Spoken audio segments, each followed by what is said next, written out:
தினமொரு வசனம். சங்கீதம் 127 வசனம் 4. இதோ பிள்ளைகள் கர்த்தரால் வரும் சுதந்திரம், கர்ப்பத்தின் கனி அவரால் கிடைக்கும் பலன். ஒரு தந்தை தன்னுடைய மகனின் பிறந்த நாள் அன்று விசேஷமான ஒரு பரிசை கொடுக்க விரும்பினார்.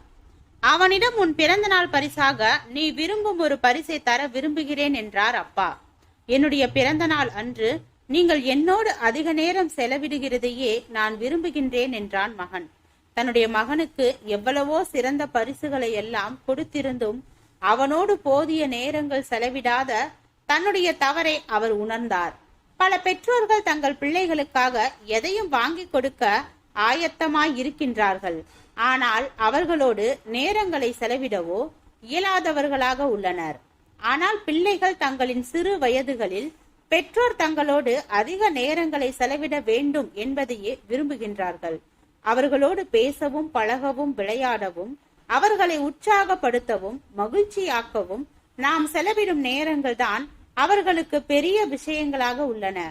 இவைகளுக்கு நேரங்களை ஒதுக்காமல் பிள்ளைகளுக்காக அதிகமாக சம்பாதிக்கவும் சேர்த்து வைக்கவும் பல பெற்றோர்கள் அதிக கவனம் செலுத்துகின்றார்கள். ஆனால் அவர்களோடு நெருங்கி பழகாமல், மனம் விட்டு பேசாமல், அவர்களை புரிந்து கொள்ளாமல், நம்முடைய அன்பையும் உணர்வுகளையும் அவர்கள் புரிந்து கொள்ள செய்யாமல் பணத்தை சேர்ப்பதினால் நல்ல விளைவுகள் இல்லை. பிள்ளைகளோடு நண்பர்களாக பழகி அவர்களை சரியாக அறியாவிட்டால் அவர்களுக்கு உண்மையில் எது தேவை என்பதை நாம் அறிய மாட்டோம். ஏலி, சாமுவேல், தாவீது போன்றோர் பக்திமிக்க பெற்றோர்கள்தான். ஆயினும் அவர்களின் பிள்ளைகள் அவர்களின் பக்தி பாதையை பின்பற்றி வரவில்லை. அநேக அலுவல்கள் அவர்களுக்கு இருந்தது. அந்த சூழ்நிலையில் பிள்ளைகளுக்கு அவர்கள் நேரங்களை கொடுக்காமல் போயிருக்க கூடும். கடவுள் பணியிலும் நாட்டை ஆள்வதிலும் அவர்கள் தீவிரமாய் இருந்தார்கள். ஆனால் பிள்ளைகளோடு பழகி அவர்களை அறிந்து அவர்களை சரியான வழியில் நடத்தவில்லை அவர்கள்.